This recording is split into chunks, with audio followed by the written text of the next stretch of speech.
gente combinou. Junta as duas, né? Mas você ainda bem que está virado para cá.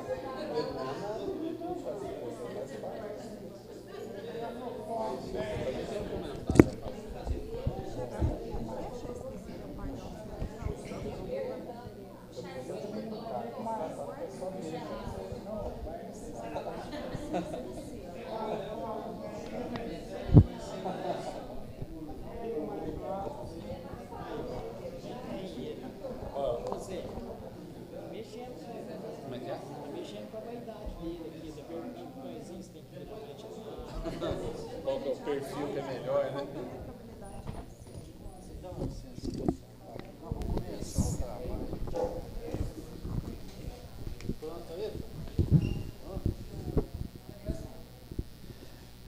Boa noite a todos.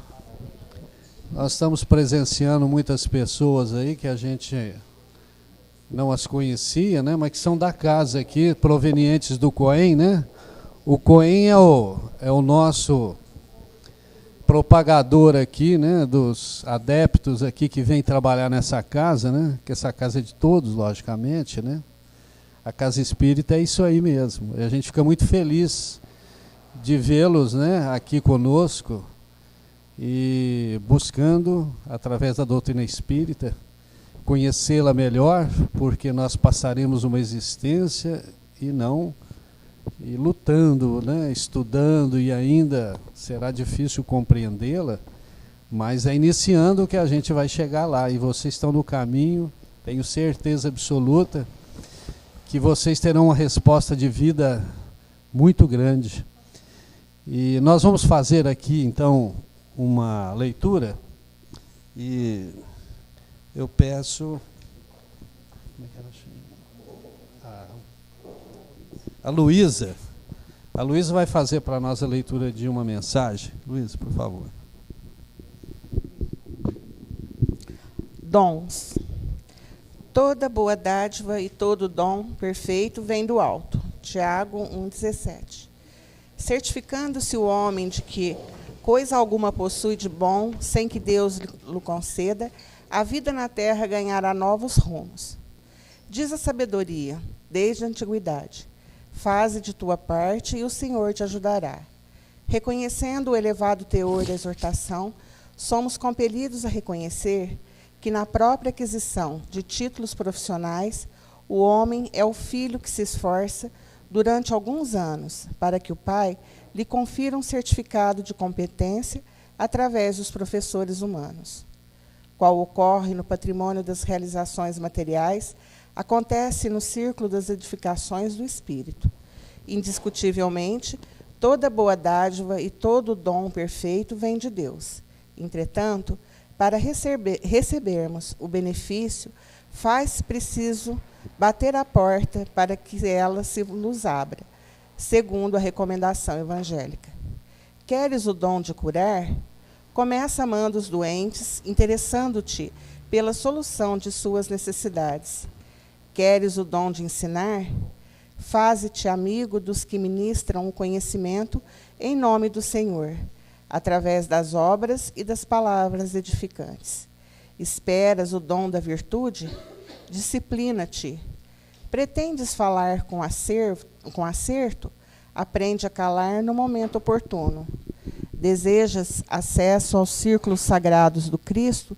Aproxima-te dele, não só para conversação elevada, mas também por atitudes de sacrifício, como foram as de sua vida. As qualidades excelentes são dons que procedem de Deus. Entretanto, cada qual tem a porta respectiva e pede uma chave diferente.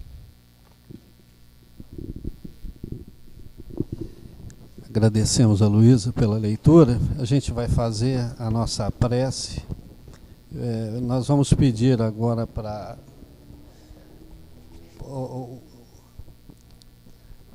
a Silvia fazer para nós a prece inicial da nossa reunião de estudo da noite.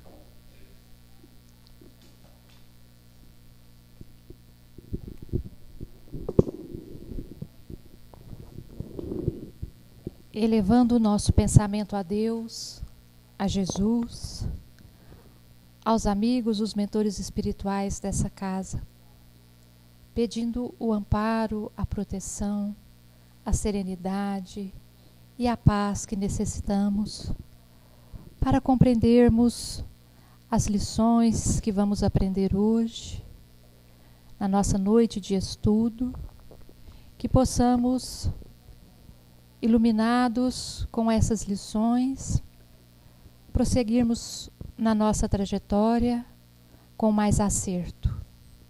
Obrigada, Jesus, pela oportunidade do encontro, de rever os amigos, de poder estudar junto essa doutrina maravilhosa, a doutrina espírita. Seja sempre conosco, Jesus. Que assim seja.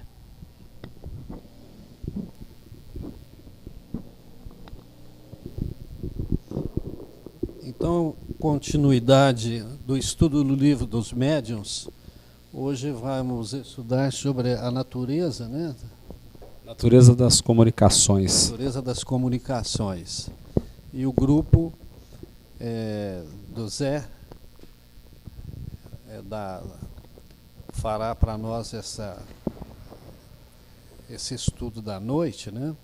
E ele é de um interesse muito grande. Nós vamos receber informações importantíssimas aqui. Pedimos a todos, então, que possamos vibrar para que os nossos companheiros possam ser os transmissores aí deste novo conhecimento a nós nessa noite. Talvez ângulos diferentes do que já tenhamos visto, né? Por isso que é importante o estudo em grupo, né? Que as ideias se multiplicam e é nesta força de ideias é que sempre vem novas oportunidades de nós termos visões diferentes em relação ao assunto estudado, né? Então nós passamos ao pessoal, ao grupo que vai fazer o estudo. Boa noite a todos. Hoje nós vamos estudar o capítulo 10º do Livro dos Médiuns e vamos tratar sobre a natureza das comunicações. Eu gostaria de pedir a todos que pudessem contribuir com comentários. É um assunto que gera bastante discussão, acho que bastante entendimento. Quem quiser contribuir, por favor, fique à vontade. O pessoal do grupo também puder acrescentar algo, tá? Antes de a gente entrar na questão propriamente dita da natureza das comunicações, eu vou fazer uma leitura, uma breve introdução a respeito de mediunidade e sobre a natureza das comunicações, tá? Na questão número 1 do livro Diretrizes de Segurança, é indagado a Divaldo Pereira Franco qual a finalidade da mediunidade na Terra, ao que ele responde: a mediunidade é, antes de tudo, uma oportunidade de servir, bênção de Deus que faculta manter o contato com a vida espiritual. Graças ao intercâmbio, podemos ter aqui não apenas a certeza da sobrevivência da vida após a morte, mas também o equilíbrio para resgatarmos com proficiência os débitos adquiridos nas encarnações anteriores. É graças à mediunidade que o homem tem a antevisão do seu futuro espiritual e, ao mesmo tempo, o relato daqueles que o precederam na viagem de volta à erraticidade, trazendo-lhes informes de segurança, diretrizes de equilíbrio e oportunidade de refazer o caminho pelas lições que ele absorve do contato mantido com os desencarnados. Assim, a mediunidade tem uma finalidade de alta importância, porque é graças a ela que o homem se conscientiza das suas responsabilidades de espírito imortal. Conforme afirmava o apóstolo Paulo, se não houvesse a ressurreição do Cristo para nos trazer a certeza da vida espiritual, de nada valeria a mensagem que ele nos deu. Segundo a própria opinião, agora sobre a natureza das comunicações. Segundo a própria opinião de Allan Kardec, em seu vocabulário espírita, comunicação espírita é a manifestação inteligente dos espíritos, tendo por objeto uma troca constante de pensamentos entre eles e os homens. Desde o instante que se observou com cuidado e detalhes as manifestações objetivas, que são os fenômenos de efeitos físicos, e se pôde concluir pela inteligência extrafísica que os provocava e dirigia, ou seja, aquela quando a gente estudou a respeito das mesas girantes, né? Que ele percebeu e entendeu que a mesa não tinha um princípio vital que fazia com que ela fazesse aquele som, tivesse aquelas batidas. Tinha algo extrafísico que estava ali fazendo com que aquele fenômeno acontecesse. E que se dizia ser a alma de uma pessoa já falecida, dando provas de identificação. Um mundo novo se abriu aos olhos da humanidade, o mundo espiritual, habitado pelos seres invisíveis, que pelo fenômeno da morte já haviam abandonado o veículo físico. Notou-se, porém, que os espíritos não somente se manifestavam, senão procuravam estabelecer um diálogo esclarecedor a respeito das verdades espirituais, agora reconhecidas, estabelecendo assim uma verdadeira comunicação. Respondiam a perguntas, esclareciam pontos obscuros, discorriam com seriedade sobre questões controvertidas, faziam revelações. Allan Kardec, o codificador do Espiritismo, sendo o homem dotado de extraordinário bom senso, todavia, concluiu, primeiro, que nem todos os espíritos estão aptos a responder todas as questões. E cada um só pode falar daquilo que sabe, não havendo impedimento, porém, que espíritos levianos, aproveitando-se da credulidade e do excesso de fé de alguns, impingissem certas orientações e ensinos que não suportam o mais leve raciocínio analítico e lógico. Segundo, em decorrência do primeiro juízo, concluiu que há uma verdadeira hierarquia entre os espíritos, sendo que as suas posições se definem, graças a um desenvolvimento intelectual e moral adquirido na Terra. Aqui eu entendi que entra aquela que nós estudamos, já tivemos a oportunidade de ver no livro dos Espíritos da escala espírita, né? Que tinha os espíritos da terceira ordem, os espíritos imperfeitos, segunda ordem, os bons espíritos, e a primeira ordem, os espíritos puros, né? Ou seja, pelo que eu entendi, a natureza das comunicações tem uma ligação direta, inclusive, com a evolução espiritual, moral e intelectual também do espírito. Tá? Diz o codificador textualmente: quem estiver bem compenetrado, segundo a escala espírita do Livro dos Espíritos, número 100, questão 100, da variedade infinita que apresentam os espíritos sob o duplo aspecto da inteligência e da moralidade, facilmente se convencerá de que há de haver diferença entre as suas comunicações, que estas hão de refletir a elevação ou a baixeza de suas ideias, o saber e a ignorância deles, seus vícios e suas virtudes, que, numa palavra, elas não se hão de assemelhar mais do que as dos homens, desde os selvagens até o mais ilustrado europeu. Um outro texto que eu achei interessante também, só para concluir essa introdução, antes de a gente já entrar nos tipos das comunicações mediúnicas, diz o seguinte: sendo assim, é sempre oportuno lembrar o conselho do apóstolo João: não creais em todos os espíritos, mas examinai se eles são de Deus. Isso está na primeira epístola de João, capítulo 4, versículo 1. Primeiro, a experiência demonstra a sabedoria desse conselho. Há imprudência e leviandade em aceitar sem exame tudo o que vem dos espíritos. É de necessidade que bem conheçamos o caráter daqueles que estão em relação conosco. Reconhece-se a qualidade dos espíritos por sua linguagem. A dos espíritos verdadeiramente bons e superiores é sempre digna, nobre, lógica e isenta de contradições. Nela se respira a sabedoria, a benevolência, a modéstia e a mais pura moral. Ela é concisa e despida de redundâncias. Na dos espíritos inferiores, ignorantes ou orgulhosos, o vácuo das ideias é quase sempre preenchido pela abundância de palavras. Todo pensamento evidentemente falso, toda máxima contrária à ação moral, todo conselho ridículo, toda expressão grosseira, trivial ou simplesmente frívola, enfim, toda manifestação de malevolência, de presunção ou arrogância são sinais incontestáveis da inferioridade dos espíritos.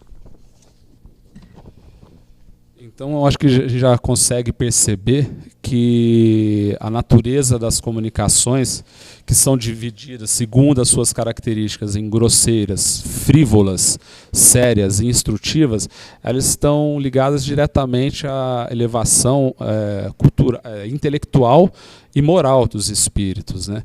E que é muito importante a gente tentar entender um pouco sobre a natureza das comunicações e tentar diferenciar. Não é fácil, porque às vezes a diferença entre uma e outra pode ser muito sutil, e o que a gente vai perceber também nos comentários que vão ser feitos, talvez um espírito leviano, um pseudo-sábio, ele pode estar nos trazendo uma comunicação que a gente pode interpretar como sendo uma comunicação séria, mas na verdade ele está apenas nos iludindo, né? Então acho que é muito importante a gente estudar bastante a respeito disso para tentar compreender um pouco a respeito da natureza das comunicações. Então, como a gente disse, as comunicações elas são divididas em 4 grupos principais, que são as grosseiras, frívolas, as sérias e as instrutivas. Comunicações grosseiras, que seria o primeiro grupo. Elas são comunicações cheias de termos vulgares, baixos e indecorosos. Provém de espíritos inferiores, ignorantes e revoltados que extravasam o que lhes vai na alma. Eu acho que esse aqui é o que a gente mais comumente presencia no nosso trabalho, nas reuniões. Eu acho que é mais comum acontecer esse tipo de comunicação. Afinal de contas, todos aqueles irmãos que vêm aqui, eles estão num momento de desequilíbrio, em busca de ajuda, talvez não estão no elevado, no adiantamento moral ainda, que os permite sentir energias mais positivas, né? Por serem provenientes de espíritos de baixa condição intelecto-moral, são cobertas ainda de todas as impurezas da matéria, e em nada diferem daquelas que provenham de homens viciosos e grosseiros. Geralmente são entidades obsessoras que se comunicam através daqueles a quem perseguem. Em trabalhos especiais, essas entidades podem também se comunicar por médiuns que caridosamente lhes proporcionem tal oportunidade. Porém, a comunicação não terá o caráter grosseiro, devido à boa educação mediúnica, que a filtra, reprimindo o que seja indesejável. Ou seja, é aquilo que a gente sempre fala aqui, estuda bastante no COEM, sempre estudou e sempre é falado, que é inclusive a preparação mediúnica, né? Do próprio médium, que tem que ter assim, aquela condição de realmente o que disse, que filtrar tudo aquilo que é indesejável, que não vai trazer nada de valor para o trabalho da noite, aquilo que precisa ser evitado ser falado, né? E eu acredito que essa é uma situação que a gente só consegue adquirir mesmo com o trabalho, com a experiência, com o estudo, com a preparação. Então, por isso que eu acho que é a questão da importância da gente estar sempre preparado para a reunião. Tanto os médios, aqui a gente está falando muito de médio, mas a gente está dizendo também de doutrinador, porque eu acho que o doutrinador também tem um papel muito importante para manter esse equilíbrio, né? Porque dependendo de como ele interage com aquele espírito que está ali se comunicando, ele pode trazer mais equilíbrio para o médium, ou então ele pode desequilibrar aquele espírito que está ali comunicando, se ele entrar em afronta com ele, entrar em discussão com ele. Então tem que ter condição também de saber manter uma conversa mais equilibrada, amena, conduzindo ela realmente para onde precisa, que é para o atendimento daquele irmão que ali está em busca de ajuda. Enfim, é muito importante esse equilíbrio, essa harmonia entre toda a equipe, né? Se alguém quiser comentar alguma coisa, gente, por favor, fiquem à vontade. Eu acho que a responsabilidade na comunicação é metade-metade. Metade do médium, que está dando a passividade, e metade do doutrinador. Acho que os dois têm que se preparar por igual, estudar os dois. Por quê? O médium, porque, igual o Zé falou, ele precisa filtrar, ele precisa saber para que tipo de entidade ele está dando comunicação, né? E o doutrinador, para ele também principalmente não ser enganado. Porque, de repente, vem um espírito, você faz todo de bonzinho, o doutrinador, ai, é bonzinho, é mentor. E não é. É um enganador, um pseudo-sábio. Então, na minha opinião, a responsabilidade é metade.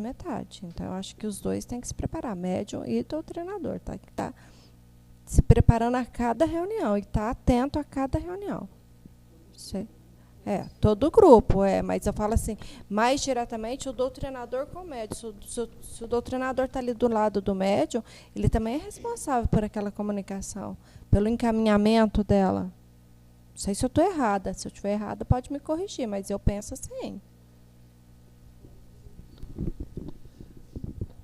Alguém mais quer opinar com relação ao que foi citado aqui? Tem muita coisa para nuance para se discutir, né? Mas o que eu acredito assim do papel do doutrinador perante uma comunicação como essa grosseira é realmente, como eu disse, de tentar manter o equilíbrio daquele irmão, daquela entidade que está ali se comunicando, que na verdade a gente sabe que é uma pessoa que está ali, um irmão que está ali necessitado de ajuda.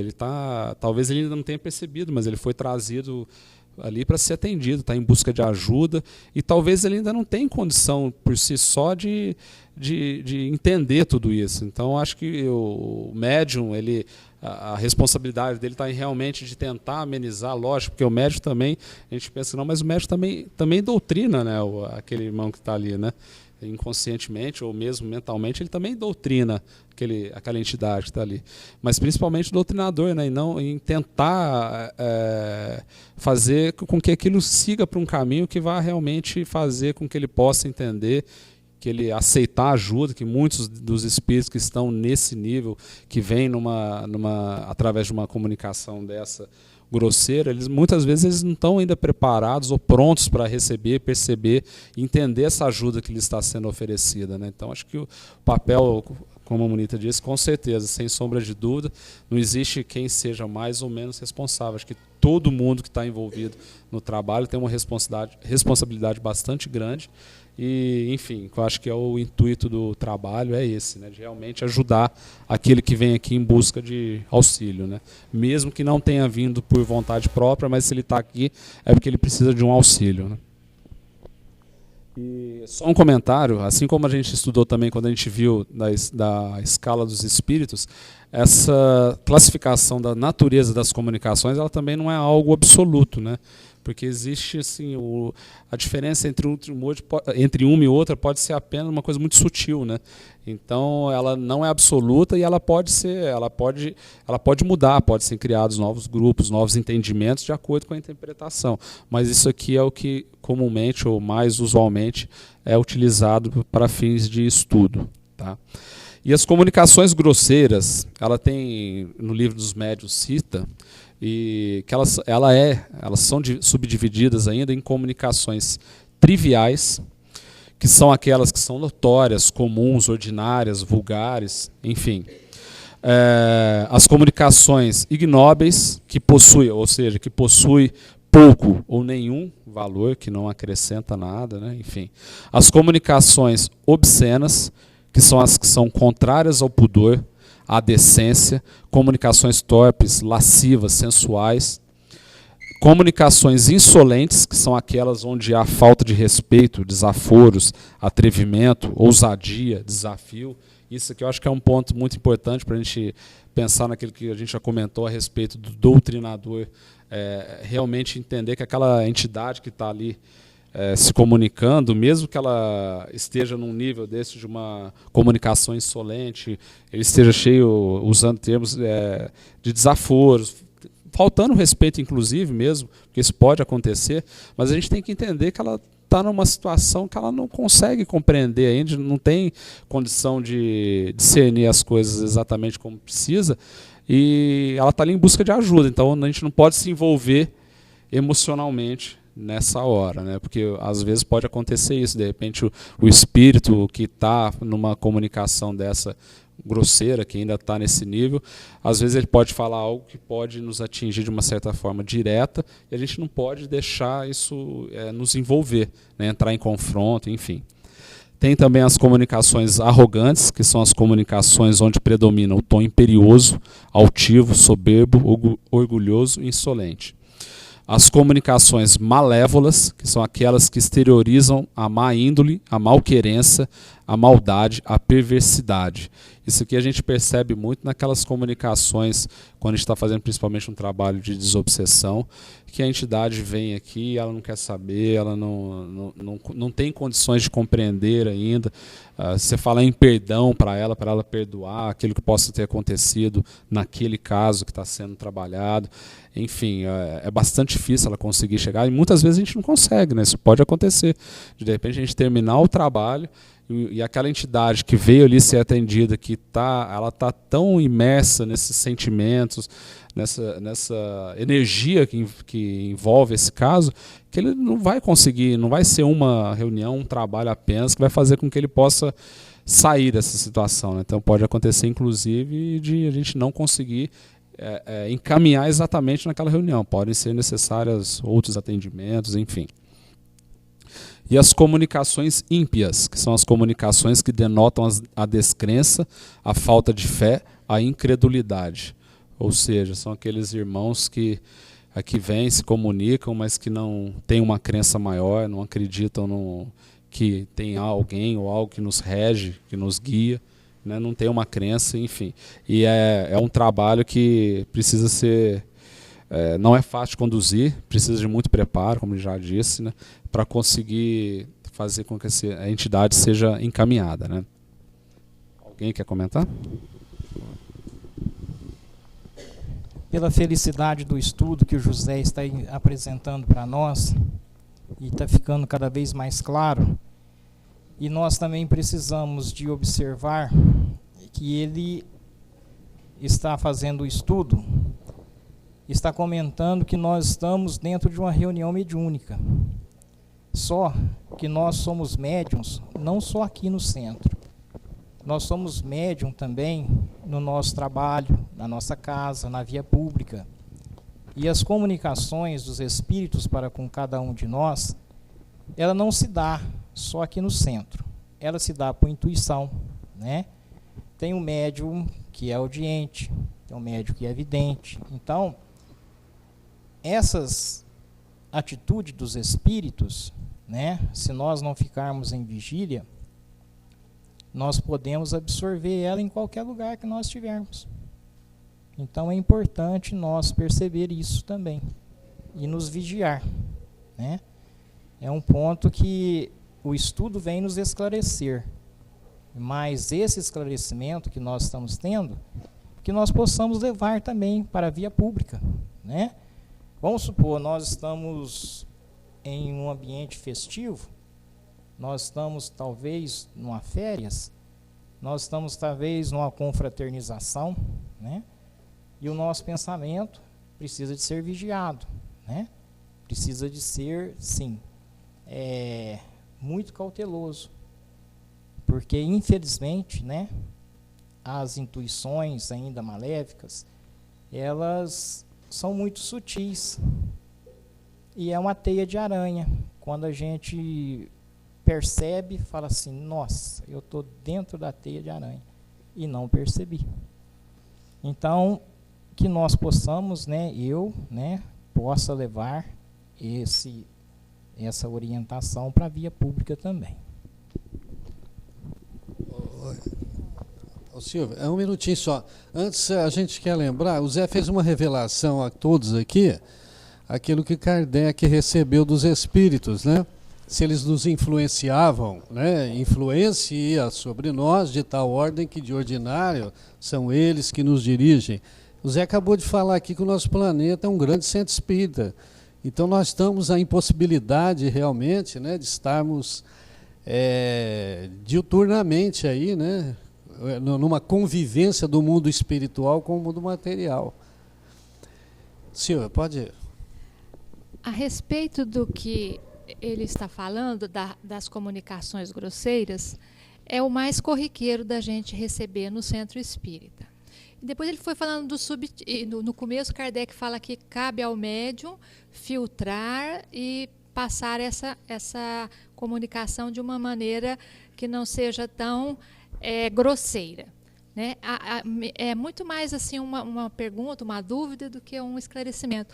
Eu gostaria de saber até que ponto que o médium pode interferir nessa comunicação, a ponto dele não dar a comunicação, a ponto dele modificar completamente. Eu sei que o vocabulário pode, mas às vezes o sentimento, a vontade, o desejo da arrogância, do embate, a gente consegue controlar isso? E se consegue, é natural, a gente pode fazer isso? Ou a gente tem que fazer mais ou menos assim? A gente deixa passar toda essa emoção, toda essa vontade, todo esse ímpeto, não, toda essa vontade e desejo do espírito se expressar, mas a gente pode trocar as palavras, mas o sentimento, o fundo do que ele está querendo falar, tem que passar, porque senão fica perde o sentido. Então, é complicado às vezes a gente ter essa dosagem, até que ponto?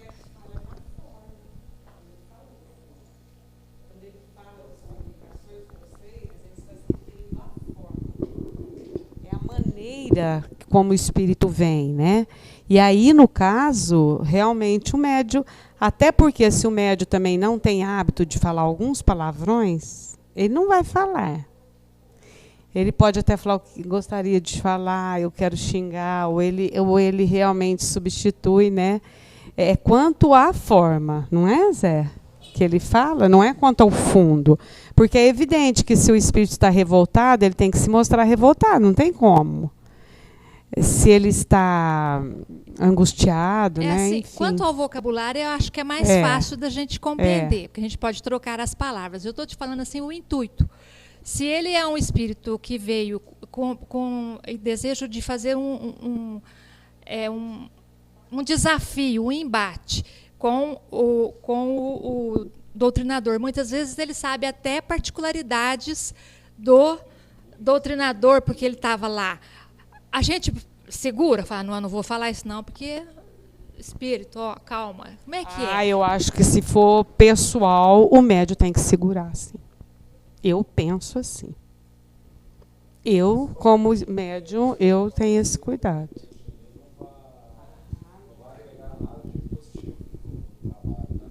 Acho que, igual eu disse, se for algo que seja pessoal com o doutrinador, e não é o doutrinador que está sendo ajudado, auxiliado ali, né? Quer dizer, essa discussão não vai acrescentar nada, é o que eu penso, pelo menos. Essa discussão não vai acrescentar nada para o trabalho que está sendo feito naquele dia, né?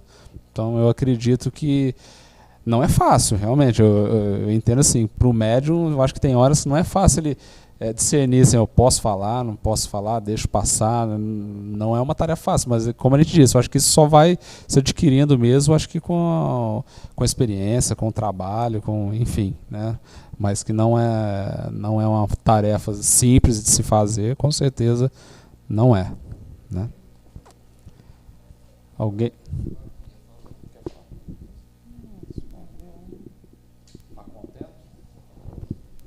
O grande problema é o filtro, né? A moneta foram 50%, eu acho que é 100%. Né? O médium é responsável 100% de tudo que vem dele. E o equilíbrio emocional dele é o grande problema, né? Como não existe uma comunicação 100% pura, então vai do filtro. Ou ele filtra 50, 60, 70, 80, 20. Né? E vai da experiência, vai do controle dele, principalmente nessas comunicações grosseiras. Né? Então, isso aí vai muito do controle dele. Então, o médium, às vezes, ele, principalmente no começo, ele fica meio eufórico. Então, o espírito, às vezes, fala coisinha de 5 minutos, ele fala 15. Então, isso é natural, não compromete a mensagem, não é uma falsa, não é isso, né, Guilherme? Não compromete nada, mas é natural.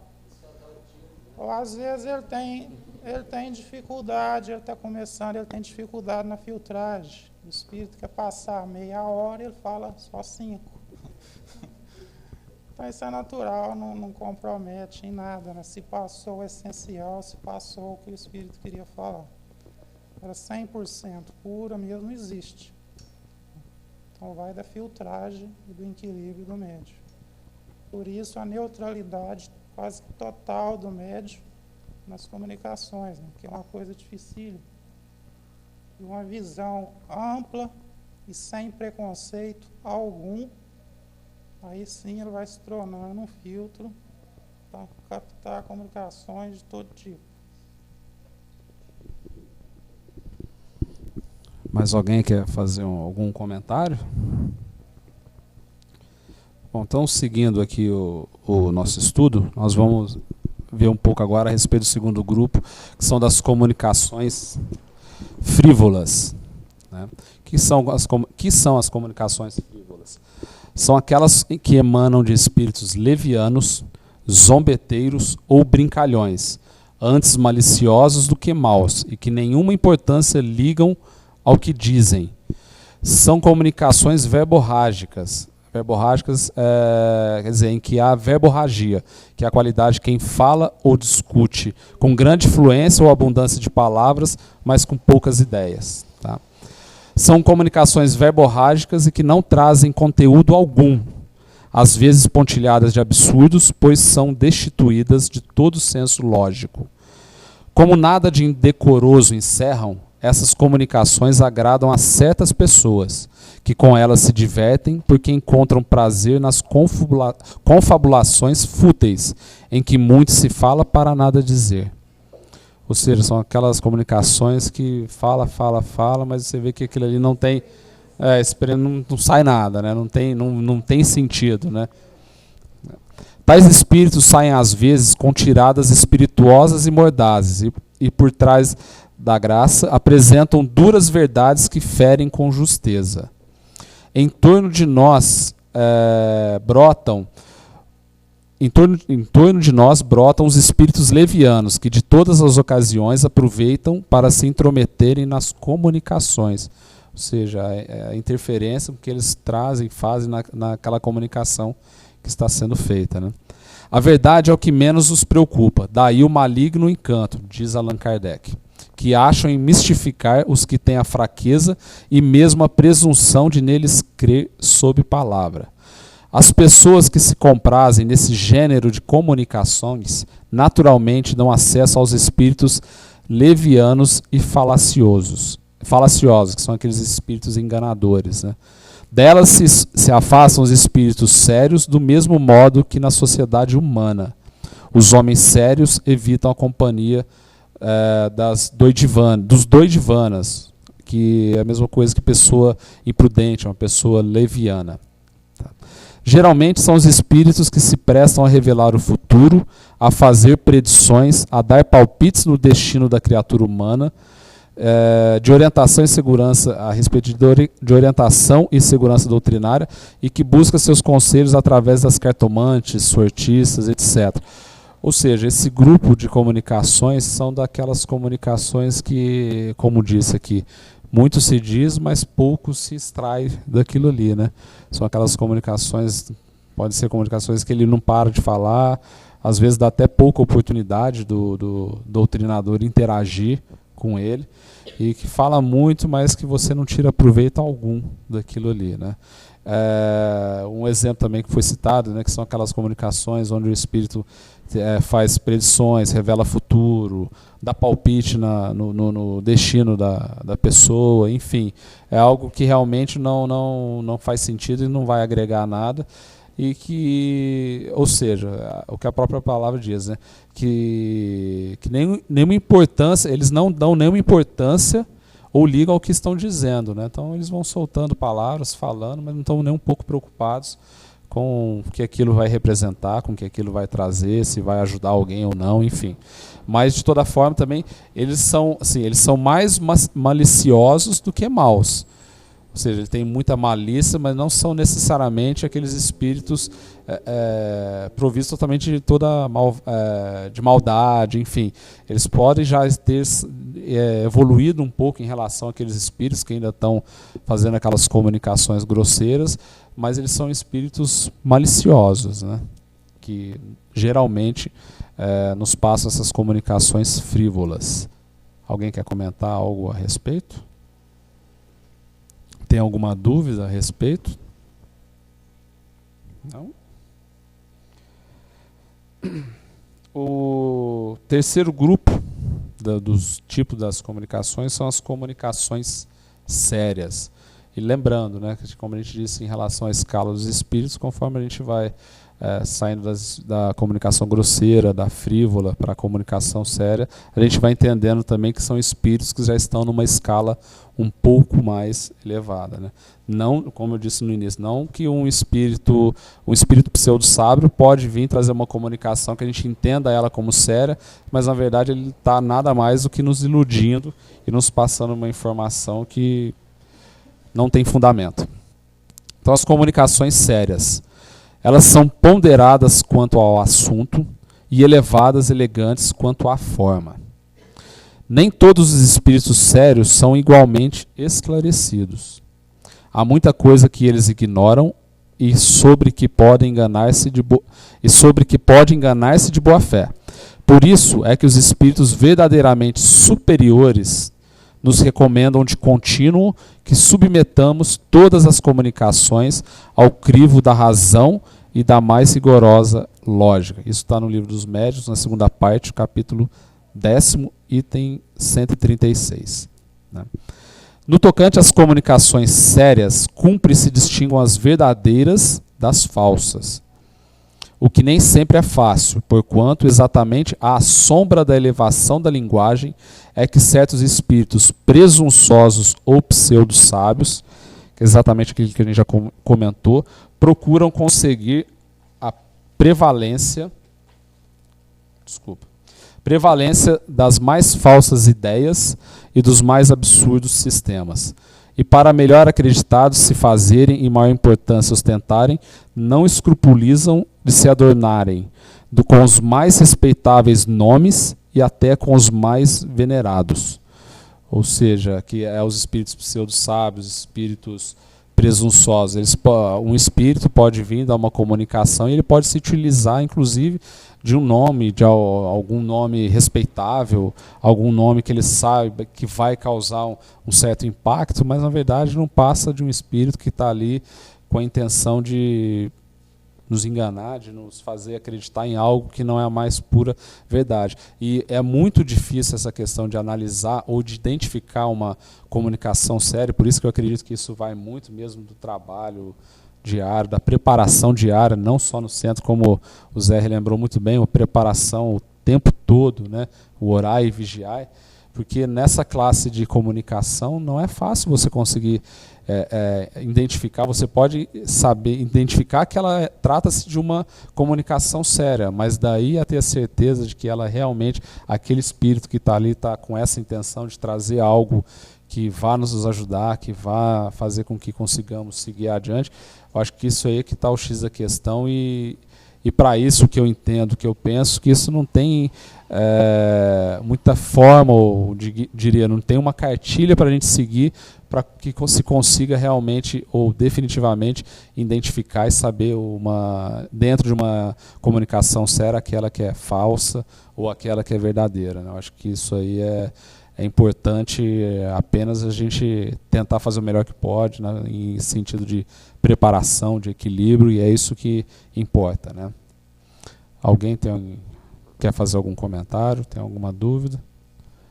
O pessoal hoje está bem, ninguém está com dúvida, né?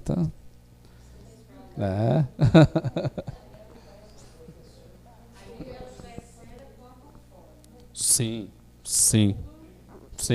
exatamente. Exatamente. É exatamente o contrário do que a gente falou na frívola. Ela é séria quanto à forma, mas o fundo dela a gente não. Ele pode ser vazio. Exatamente. E por fim, nós temos as comunicações instrutivas. Que são as comunicações sérias, cujo principal objeto consiste num ensinamento qualquer, dado pelos espíritos sobre a ciência, a moral, a filosofia, etc. São mais ou menos profundas, conforme o grau de elevação e de desmaterialização do espírito. Ou seja, uma comunicação instrutiva, ela pode ser nos dada, mas dizer que ela é mais profunda ou menos profunda, aquele ensinamento, aquela instrução que nos está sendo passado, isso vai depender muito daquele espírito que está ali se comunicando, que diz respeito à sua elevação, ou mesmo o desprendimento que ele tem da matéria, né? Para se retirarem frutos reais dessas comunicações, preciso é que elas sejam regulares e continuadas com perseverança. Os espíritos sérios se ligam aos que desejam instruir-se e lhes secundam. Secunda é reforçar, favorecer, auxiliar. Tá? Ou seja, a importância que está sendo dito aqui, né? Os espíritos sérios se ligam aos que desejam instruir-se e lhes secundam. Ou seja, aqui entra aquilo que a gente estava comentando, né? Do preparo, do equilíbrio. Tanto a gente tem que ter preparo. É a lei da sintonia, né? O que eu entendo aqui seria a lei da sintonia, né? Se a gente quer que espíritos sérios, espíritos de pensamentos elevados estejam conosco, nos ajudando, nos intuindo, enfim, só tem um caminho, né? A preparação, a instrução, a elevação moral, enfim, tudo isso que a gente já sabe de cor, salteado, que a gente tem que estar sempre lembrando e tentando colocar em prática.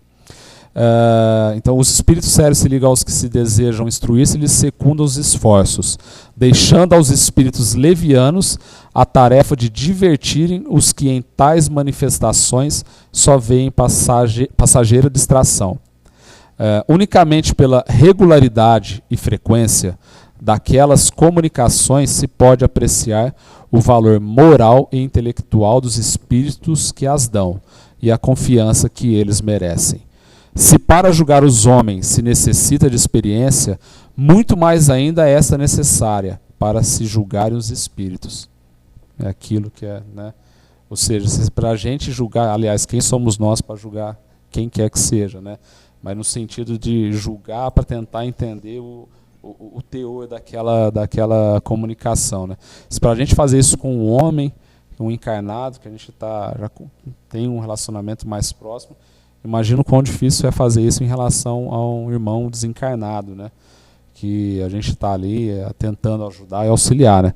Só tem um jeito, né? É o que a gente disse, experiência, trabalho, enfim, dedicação, preparação. Qualificando de instrutivas as comunicações, supomos-las verdadeiras, pois o que não for verdadeiro não pode ser instrutivo. Isso é fato, né? Ainda que dito na mais imponente linguagem. Nessa categoria não podemos, conseguintemente, incluir certos ensinos que de sério apenas têm a forma, muitas vezes empolada e enfática, com que os espíritos que os ditam, mais presunçosos do que instruídos, ou seja, aqui se encaixam os espíritos pseudo-sábios, né? Que acha que sabe muito, mas fala muito, mas na verdade o grau de instrução deles não lhes dão realmente essa condição de passarem tais comunicações, né? Com que os espíritos que os ditam mais presunçosos do que instruídos contam iludir os que os recebem, mas, não podendo suprir a substância que lhes falta, são incapazes de sustentar por muito tempo o papel que procuram desempenhar. A breve trecho traem-se, pondo à nu a sua fraqueza, desde que alguma sequência tenham seus ditados, ou que eles sejam levados aos seus últimos redutos. Ou seja, uma comunicação instrutiva, para a gente entender ela como ela sendo verdadeira, é o que diz aqui, unicamente pela regularidade e pela frequência, né? E se a gente fizer isso com uma comunicação instrutiva e levando isso realmente ao que nos foi dito, em breve, ao que disse aqui, a breve trecho ou em pouco tempo, eles vão se trair, pondo à nu a sua fraqueza, né? Ou seja, se a gente for tentar entender ou levar adiante alguma instrução, se ela realmente não for verdadeira, mais hora, menos hora, a gente vai entender que aquilo não faz sentido algum, enfim. Adverte Kardec, em O Livro dos Médiuns, na segunda parte, capítulo 14, intitulado A Identidade dos Espíritos, que já dissemos que os espíritos devem ser julgados, como os homens, pela linguagem de que usam. Suponhamos que um homem receba 20 cartas de pessoas que lhe são desconhecidas, pelo estilo, pelas ideias, por uma imensidade de indícios, enfim, verificará se aquelas pessoas são instruídas ou ignorantes, polidas ou mal educadas, superficiais, profundas, frívolas, orgulhosas, sérias, levianas, sentimentais, etc. Assim também com os espíritos. Devemos considerá-los correspondentes que nunca vimos e procurar conhecer o que pensaríamos do saber e do caráter de um homem que dissesse ou escrevesse tais coisas. Ou seja, a gente tentar identificar isso através daquilo realmente que ele está dizendo, ou, se for psicografia, através daquilo que ele está escrevendo, né? Enfim. Pode estabelecer-se como regra invariável e sem exceção que a linguagem dos espíritos está sempre em relação com o grau de elevação a que já tenham chegado. Os espíritos realmente superiores não só dizem unicamente coisas boas, como também as dizem em termos isentos, de modo absoluto, de toda trivialidade.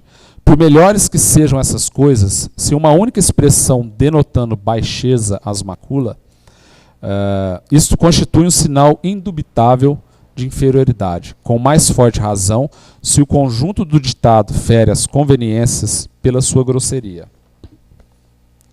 A linguagem revela sempre a sua procedência, quer pelos pensamentos que exprime, quer pela forma. E ainda mesmo que algum espírito queira iludir-nos sobre sua pretensa superioridade, bastará conversemos algum tempo com ele para a apreciarmos. Ou seja, a gente também tem que utilizar daquela tempo que nós temos aí, que nós estamos no trabalho, doutrinando aquele espírito, para tentar compreender, tentar identificar em que grau ou que tipo de comunicação é aquela que está sendo trabalhada, que está sendo falada ali, para que a gente tenha condição também, eu acho que é aí que entra a importância de a gente entender os tipos das comunicações, para a gente saber como agir perante aquele espírito que está ali em busca de ajuda. Eu acho que é aí que está o X, pelo menos dentro daquilo que eu entendi, que está o X da questão, da gente entender o porquê, os tipos das comunicações. Porque isso aí vai nos dar a condição para que a gente possa ter a postura correta perante aquela situação. Eu acho que vai aí que está a importância da gente estudar cada vez mais. É um assunto bastante profundo, tem várias nuances envolvidas aí em todas as comunicações que nós recebemos, mas a importância dela, eu acredito que está nesse sentido, de a gente poder ter condição de identificar e ter postura correta perante aquela situação, né? Daí a importância de saber.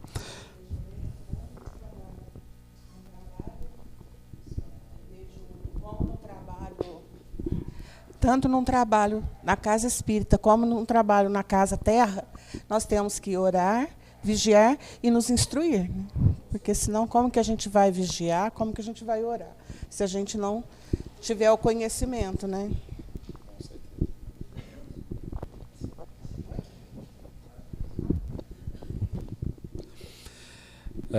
A bondade e a afabilidade são atributos essenciais dos espíritos depurados. Não tem ódio nem aos homens, nem aos outros espíritos. Lamentam as fraquezas, criticam os erros, mas sempre com moderação, sem fel e sem animosidade. Admita-se que os espíritos verdadeiramente bons não podem querer senão o bem e dizer senão coisas boas, e se concluirá que tudo que denote na linguagem dos espíritos falta de bondade e de benignidade não pode provir de um bom espírito. Ou seja, a importância da linguagem, né? A maneira como o espírito se comunica, tudo aquilo que ele está dizendo, quais são os fatos que ele está relatando, ou melhor dizendo, a maneira como ele está relatando os fatos daquele trabalho que está envolvido ali, né? Enfim. A inteligência longe está de constituir um indício certo de superioridade, porquanto a inteligência e a moral nem sempre andam emparelhadas. Ou seja, um espírito ele pode ser intelectualmente elevado, mas moralmente ele ainda está longe de chegar ao mesmo nível que ele se encontra de intelectual, né? Pode um espírito ser bom, afável e ter conhecimentos limitados, ao passo que outro, inteligente e instruído, pode ser muito inferior em moralidade, né? Então, a gente entende que não tem relação a elevação moral com a elevação espiritual, intelectual, né? Ou seja, uma independe da outra, né? Como disse, um espírito pode ser muito inteligente, mas moralmente ele ainda precisa evoluir muito. Em se submetendo todas as comunicações a um exame escrupuloso, em se lhes perscrutando, que é averiguar, ou seja, averiguar minuciosamente e analisando o pensamento e as expressões, como é de uso fazer-se quando se trata de julgar uma obra literária, rejeitando-se sem hesitação tudo que peque contra a lógica e o bom senso, tudo que desminta o caráter do espírito que se supõe ser o que se está manifestando, leva-se o desânimo aos espíritos mentirosos, que acabam por se retirar, uma vez fiquem bem convencidos que não lograrão iludir. Aqui, mais uma vez, acho que mais uma afirmativa a questão da preparação, do equilíbrio, da harmonia, né? Se a gente conseguir essa harmonia no grupo, essa sintonia no grupo, com certeza esses espíritos levianos, zombeteiros, que às vezes nos visitam durante o trabalho para tentar desequilibrar a reunião, desarmonizar, se a gente tiver um equilíbrio, mais uma afirmativa que realmente eles vão perceber que eles não adianta eles tentarem ali desequilibrar ou tirar a atenção do trabalho, querer desviar o caminho daquele trabalho, que se todo mundo estiver unido, estiver em sintonia, estiver preparado, com certeza o trabalho deles vai ser muito mais difícil e eles vão acabar desistindo e, enfim, deixando com que o trabalho transcorra de uma maneira mais tranquila.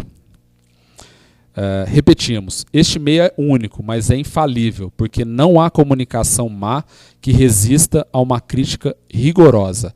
Os bons espíritos nunca se ofendem com esta, pois que eles próprios a aconselham e porque nada tem que temer do exame. Apenas os maus se formalizam e procuram evitá-lo, porque tudo tem a perder. Só com isso provam o que são.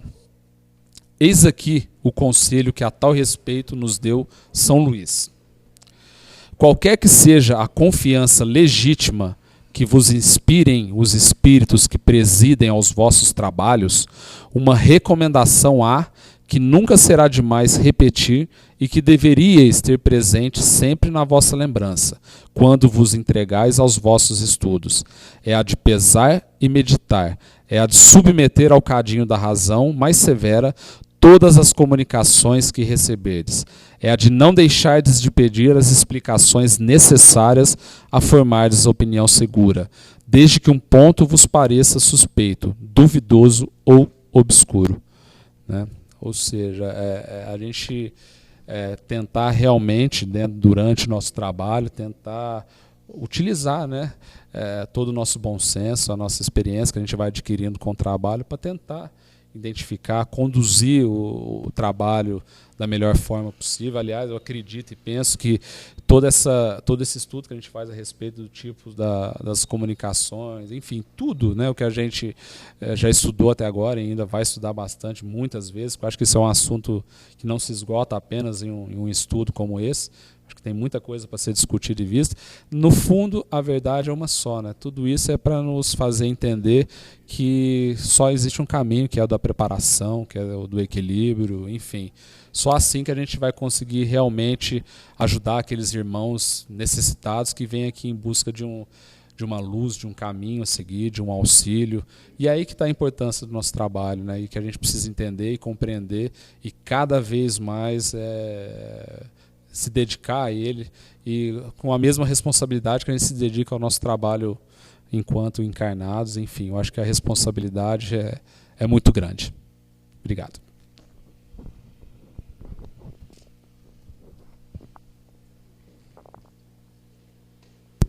Alguém quer dar mais alguma opinião? Opa, pode falar, Fábio.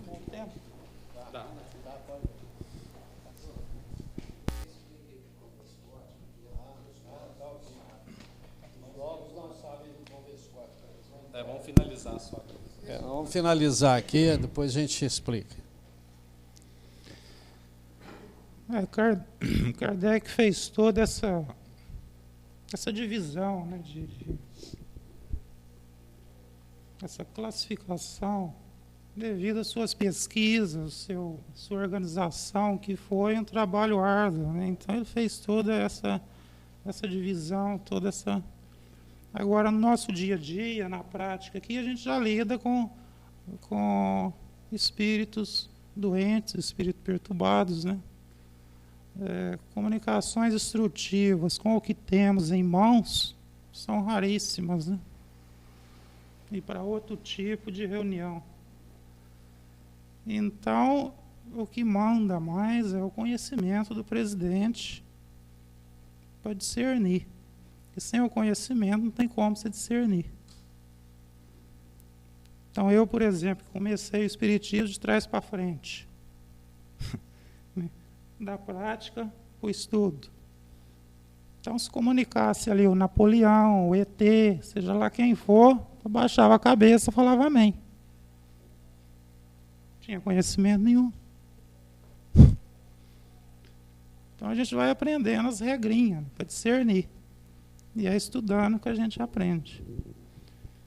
E tem também muito preconceito, às vezes, contra comunicações de preto velhos, né?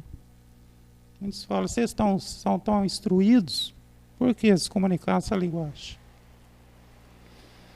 Então isso aí depende muito do lugar, do ambiente. E muitos também, às vezes, gostam de usar essa indumentária, porque muitos dizem que foi a época que mais aprenderam, principalmente na área de sentimento. Essa época vergonhosa da escravatura no Brasil. E Richard Simonetti conta que um colega dele estava no Espírito Santo, em Vitória, e visitou um centro de Umbanda e viu lá o Frederico Figner, que foi um diretor da Federação Espírita Brasileira, né, se comunicando ali como o Preto Velho. Ele achou que era uma alucinação, não deu bola para aquilo, né, ou coisa assim. E passou um tempo bom depois, quando estava em Uberaba com o Chico, né, surgiu, né, alguém falou, né, por onde andaria Frederico Figner. Aí o Chico falou, ele está auxiliando num centro de Umbanda lá em Vitória, no Espírito Santo. Então, por aí dá para a gente assim, ampliar a visão na hora de analisar pretos velhos. O diretor da Federação Espírita Brasileira auxiliando num centro de Umbanda, como preto velho. Então, dá para a gente pensar, né? Até mesmo de culto, ele estava no outro culto. Né? E outra coisa também que eu acho que vem assim acho que tem a respeito, né, com o tipo com a natureza, né, de comunicações, que é essa avalanche, né, de livros que nós temos hoje, psicografados. Muitos dizem que a psicografia se tornou indústria no Brasil. Tem médios aí fazendo contrato com editores de lançar um por mês. Então, é uma coisa absurda. Então, são livros, às vezes, que diz nada com nada. Mais confundem do que esclarece. Então, quem nunca leu um romance de Emmanuel, nunca leu o André Luiz, pega um livro desse, sai igual entrou, né? Perdido.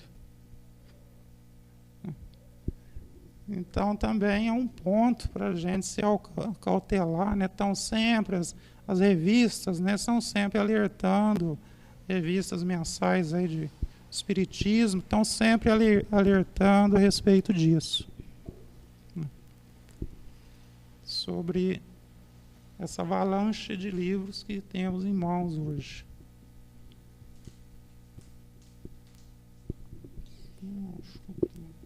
E terminou? Eu queria também relembrar, teve uma eu não lembro qual foi, mas foi no mês de Kardec, teve um médico, né, um doutor, ele é psiquiatra em Belo Horizonte, eu não lembro muito o nome dele ainda. Então ele contou para nós a respeito, igual o Fábio comentou, né, que estava numa reunião em um centro, né, aí comunicou, né, um espírito como uma preta velha, e esse espírito conversando ali passou a mensagem, né, o diretor o dirigente da reunião, né, recebeu ele, tratou ele educadamente, disse que a casa tinha assim muitas condições para ele estudar, para ele, né, para aquele espírito se evoluir, né, ia ser bem amparado na casa. Aí, aos fins da reunião, comunicou um espírito falando em francês, e o dirigente da reunião também era um conhecedor da língua, e ali eles conversaram, né, muito tempo ali, e se comunicaram. Aí, nas despedidas, ele falou: olha, você é sempre bem-vindo aqui na nossa reunião, assim que você puder, tiver permissão, venha, é um prazer receber você. Aí ela falou assim: se não for para vir como preta velha, eu não virei. E era o mesmo espírito. Então, preconceitos há, por falta de conhecimento, né? Então, que nós possamos observar, né? Porque muitas das vezes nós nos iludimos, né? Deixamos se iludir porque somos iludidos. E, graças a Deus, nós temos a doutrina espírita, graças a Deus nós temos o nosso querido irmão Allan Kardec, né, com esse trabalho que não terminou ainda, para nos instruir, para que a gente não se perca no caminho. Alguém gostaria de fazer alguma apreciação aí? Marlene, tudo bem? Bom, então nós vamos chegando ao final da nossa reunião, né? Queria falar, Narinha? E a gente quer agradecer, né, o pessoal que... E nós estamos, né, mais uma vez, como eu disse, a natureza das comunicações, aí eu acho que todos aqui deu para entender, né, que como Kardec apreciou, né, quando começou a conhecer a doutrina, ele viu que o indivíduo levava lá do mundo espiritual, ele trazia suas limitações normais, tal, né? Então, e nós vimos hoje que lá no mundo espiritual também, quando passamos para lá, continuamos a ser as mesmas criaturas daqui, né? Levamos nossos problemas, nossas dificuldades, nosso ódio, nosso amor, virtudes e defeitos, né? E somente o estudo e o discernimento e aquele critério, né, que Kardec usou, o bom senso, isso nós só vamos conseguir estudando, né? E a doutrina realmente tem para nós, a base ainda é Kardec, né? O Fábio lembrou aí que hoje a comercialização é muito grande, há interesses entrando nisso aí, e é só nós fazermos o discernimento que nós vamos ver as obras que realmente condizem. Por isso é necessário conhecermos Kardec.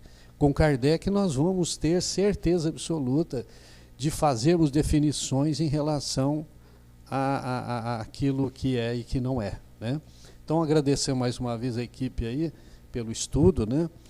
E nós vamos encerrando a nossa reunião, né?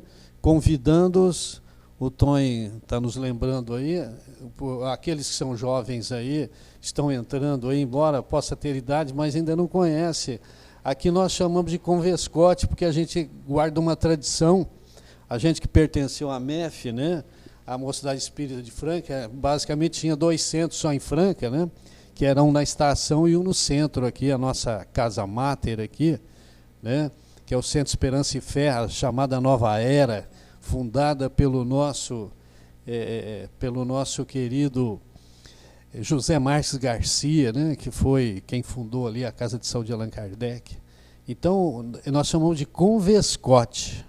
É um encontro que nós tínhamos de jovens, né? Quando fazíamos uma festinha, aí então a gente ia lá e se encontrava, né?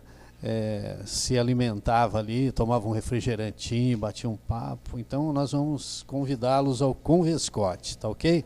Nós vamos encerrar, antes porém nós vamos fazer uma prece, pedir para Maria Luísa fazer para nós a prece.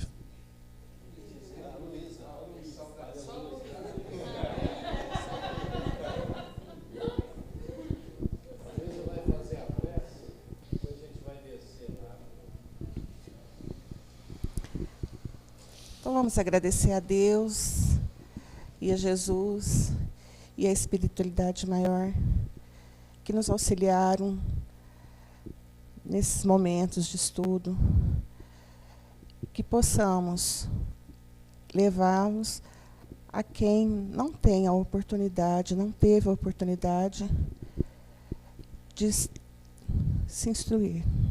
Pai nosso que estais no céu, santificado seja o vosso nome. Venha a nós o vosso reino. Seja feita a vossa vontade, assim na terra como no céu. O pão nosso de cada dia nos dai hoje. Perdoai as nossas dívidas, assim como perdoamos os nossos devedores. E não nos deixes cair em tentação, mas livrai-nos de todo mal. Assim seja.